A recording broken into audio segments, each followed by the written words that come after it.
सवाल यह है, पढ़े लिखे व्यक्तियों को जो समझ में आए उसको समझाया जाता है। अब आपके प्रश्न का हम उत्तर बता रहे हैं। कुंडली क्या है, पहले ये जान लीजिए कि यह जीवन जो शरीर है ये पंचभूत से बनी है। पंचभूत क्या है? जैसे एक कुम्हार अगर मिट्टी का बर्तन बनाता है तो वो बर्तन 5 तत्व से बनता है। जल, अग्नि, वायु, आकाश, पृथ्वी जो मिट्टी होती है। उसी तरह से पंचभूत शरीर 5 तत्व से बनी है। ये सब कर्जे के हैं।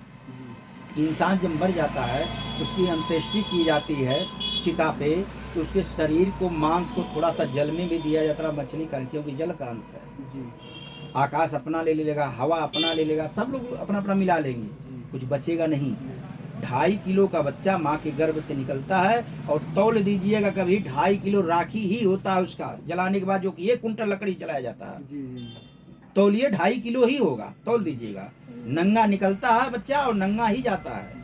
सारे माया, सारे मेहनत, सारे आडंबर यहीं पर फैलाता है। तो उसी तरह से जैसे हमारे परिवार कोई माता पिता अपने संतान को अच्छा ही संस्कार देगा। कभी कोई माता पिता ये नहीं सोचता कि मेरा बच्चा दारूबाज हो जाए, कोई ऐसा संस्कार देगा? कभी नहीं देगा। लेकिन वो संभुत में पा करके होता है। उसी तरह से एक राक्षस के परिवार में संत पैदा हो जाता है, एक संत के परिवार में कोई राक्षस पैदा हो जाता है।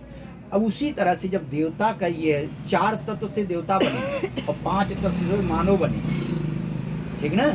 यह चारों तत्व में ग्रह उत्पन्न हुए, जैसे मंडल हुए, 14 भुवन हुआ, ब्रह्मांड हुआ, तो उस ब्रह्मांड में चलने के लिए 9 ग्रह उत्पन्न हुए। ये भी भगवान ही बनाए हैं। और जब वो 9 ग्रह हैं तो उसमें कुछ अच्छे हैं और कुछ बुरे हैं। तो उसमें 12 खाना होता है जो चक्र होता है, उसमें एक एक घर करके 9 ग्रहों का घर है। अब वो घूमते रहते हैं। कुछ ग्रह जो छाया ग्रह है उल्टा चलते हैं, कुछ सीधा चलते हैं, ठीक ना? तो वो किसके घर में जाकर क्या खुरपात करेगा, जो उसको नेचुरल उसका रहेगा वो करेगा अपने।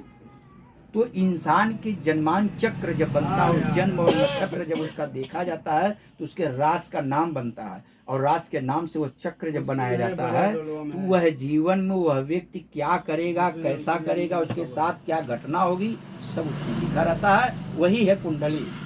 कुंडली बना करके अच्छे विद्वान के सानिध्य में रह करके जीवन यापन किया जाता है, ताकि वह देखें तो हमको पता चले कि हमको फला महीने में फला चीज होने वाला, तो हम पहले सतर्क हो जाए। है? अब कुंडली नहीं रहेगी तो क्या आप जानेंगे? जरा बताइए, क्या कितना लोगों के मुख से आप सुनते होंगे कि मैंने लखनऊ, दिल्ली, यहाँ वहाँ, देश विदेश दवा करा दिया, कोई फायदा नहीं हुआ। चौराहे का एक डॉक्टर आया, एक टिकिया दे दिया और फायदा कर गया। क्या भैया, जो जहां आप दिल्ली बम्बई गए थे वो डॉक्टर कम पढ़ा लिखा था? चौराहे वाले से ज्यादा ही पढ़ा रहा होगा नॉलेज में। ये सीखा है, वह पढ़ा है, लेकिन आपका ग्रह अनुकूल था, धीरे धीरे भटकते लाके वहां से ठीक कर दिया जब समय उसका पूरा हो गया। उसी तरह से कोई ग्रह ऐसा होता है कि जो मृत्यु तुल्य जीवन में दुख और कष्ट, इसको रोग कहते हैं, वो देता है। तो उसके आने से पहले हम सतर्क होकर उसके अनुनय विनय करेंगे, तब भी वह आएगा अपने समय पे। लेकिन जो हमें मृत्यु तुल्य पीड़ा देगा वो हल्का फुल्का दे देगा, क्योंकि हमने उसका शरण ले लिया। कुंडली यह चीज बताती है। अब कोई कह दे कि माता ही पिता नहीं है, कोई कह दे हम गया जाते हैं पिंडदान क्यों करें, माता पिता तो मर गए, जला दिए गए, फिर पिंडदान क्या उनको मिलेगा? अब इसका तर्क करने के लिए हमें पास समय नहीं है। अगर समय लगाए, कोई नोट दे तब हम वहाँ करें, बताएं उसको। भाई वो फीस देगा। आज भागवत कथा सुनने के लिए 15 से 25 लाख रुपए देवकी नंदन वगैरह लेते हैं, 5-7 लाख उसको रहने के लिए व्यवस्था दी जाती है, तब जाके वो भागवत कथा सुनाते हैं। तो आप इतना पैसा दिए रहेंगे तो प्रेम से सुनेंगे, पैसा नहीं दिए रहेंगे तो खुरपात आएगा। बाबा जी बताइए, गैया का दूध गरीब को पिला दें, क्यों भगवान को चढ़ाएं? अब इसका क्या जवाब दें भैया? इसका क्या जवाब दें कि भगवान को चढ़ाने से दूध क्या होता है और गरीब को पिलाने से क्या होता है? क्या होता है जरा बताइए। पिलाने से आप हमको बताइए कि पुत्र पिता का मोक्षदायिनी होता है।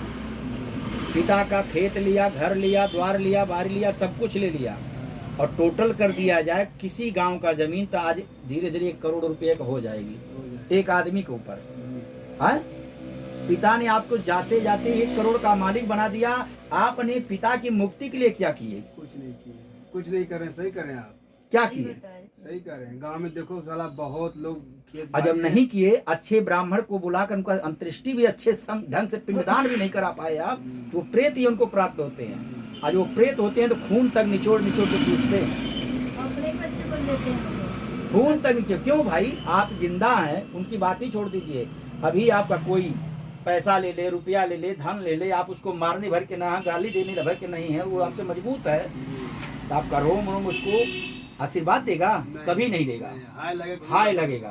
और हाय एक ऐसी चीज है ना कि बर्बाद कर। कैसे अभी 2 मिनट पहले मैंने बताया ना, सही करें आप, सही बात करें। तो ये हृदय का पीड़ा है, और वही होता है पितृ दोष। कोई पंडित जी घर से नहीं लाते हैं, मानो तो आपका उद्धार है, ना मानो तो फिर खत्म है। अरे हम मान रहे हैं कि दुर्गा माई वहाँ विंध्याचल में, तब तो जा रहे हैं। जी जी जी, हमारे मन में खुरपात जा रहे हैं, हम कह देंगे माँ एक ही है, वही चौक पे की माँ है, यहाँ जाके मत्था टेकेंगे। हमारे मन में कोई फर्क भेदभाव आता तब तो जाते हैं, तब जाते हैं कि माता तो एक ही है, एक ही है। हम स्थान उसको अलग अलग दिए हैं। अलग नदी का उतना महत्व नहीं जितना घाट का महत्व है। उस घाट से नदी होकर जाती है तो उसकी महत्वता बढ़ जाती है। चले।